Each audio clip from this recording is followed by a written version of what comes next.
لیکن معاملہ جب علمی اختلاف سے بڑھ کے جسے عرف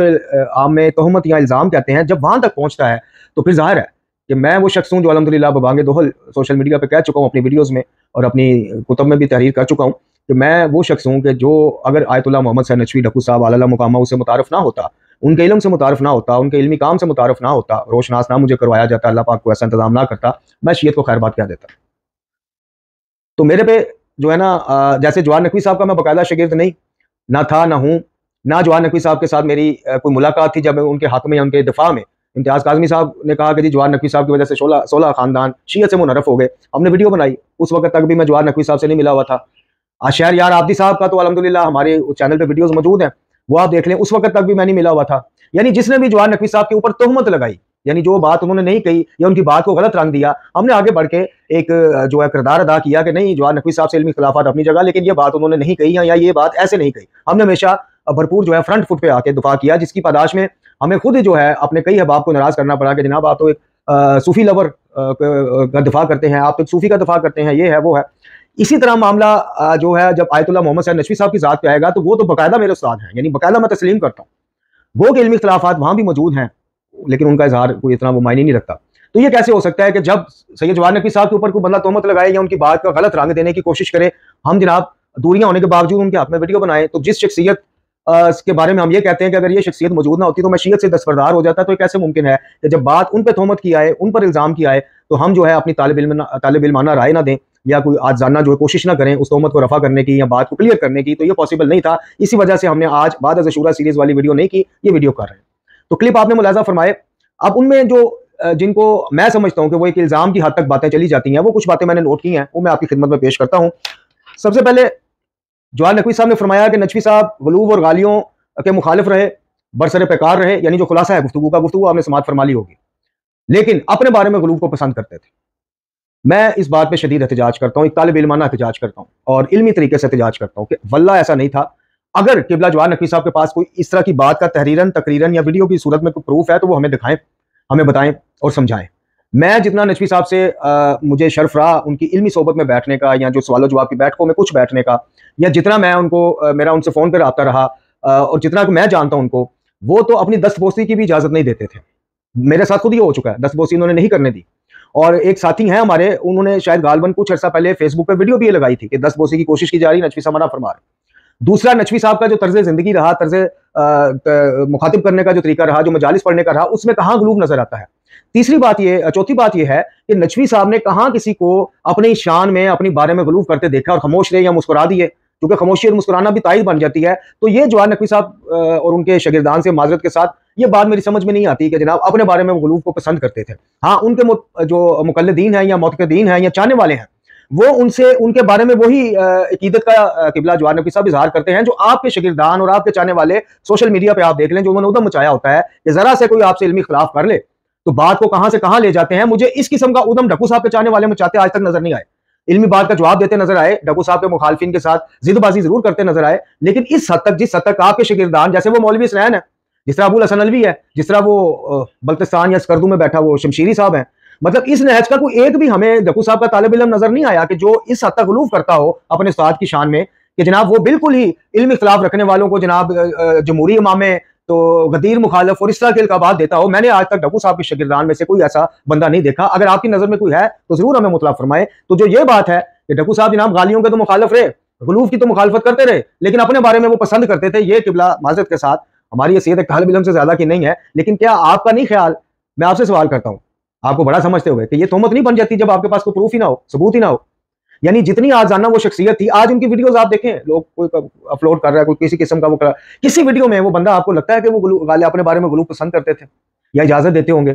ٹھیک ہے، ان کے چاہنے والے ان سے بڑا مجتہد کسی کو نہیں سمجھتے، مجتہد الاثر ان کو سمجھتے ہیں، نائب امام ان کو سمجھ، اور یہ ان کا رائٹ ہے، حق ہے۔ خامنہ ای صاحب کے مقلدین کا اگر رائٹ ہے کہ ان کو ان کے چاہنے والے ماننے والے امام، نائب امام تصور کریں، ان کی بیعت کو رسول کی بیعت تصور کریں۔ خامنہ ای صاحب کے بارے میں یہ شعر کہے جائیں کہ جناب ہم خم میں نہیں تھے، علی کے ہاتھ پہ بیعت نہیں کر سکے، ہم قم میں ہیں، خامنہ ای کے ہاتھ پہ بیعت کر رہے ہیں۔ جی، خامنہ ای صاحب کے حوالے سے یہ شعر میں نے دیکھا۔ تو پھر ڈکو صاحب کے جو مقلدین ہیں وہ اپنے مرجے کو مجتہد الاثر کیوں نہ سمجھیں، نائب امام کیوں نہ سمجھیں؟ اور دوسری بات یہ ہے کہ اگر ڈکو صاحب کے چاہنے والوں یا ڈکو صاحب کے والد صاحب یہ سمجھتے ہیں کہ وہ اپنے بارے میں غلوف پسند کرتے تھے فقط اس وجہ سے کہ ڈکو صاحب کی تفسیر کے آگے کسی کی تفسیر کو اہمیت نہیں دیتے، یا انہوں نے جو بات کہی تھی اس کو حرف آخر سمجھتے ہیں، تو نہایت ادب اور معذرت کے ساتھ قبلہ اپنے بارے میں آپ کا کیا خیال ہے؟ یعنی جو آپ کے شاگردان ہیں، یہی تو مسئلہ ہے کہ آپ کے شاگردان جو ہیں وہ بھی آپ کی بات سے آگے، جہاں آپ کی بات کسی معاملے پہ آ جائے وہ حرف آخر سمجھتے ہیں، اس سے آگے کسی کی بات کو سمجھتے نہیں ہیں۔ آپ نے جو تفسیر بیان کی ہے، جو بھی سلسلہ جاری ہے، اس تفسیر سے آگے یا اس تفسیر سے بڑی تفسیر کسی کو نہیں سمجھتے، اور یہ ان کا رائٹ ہے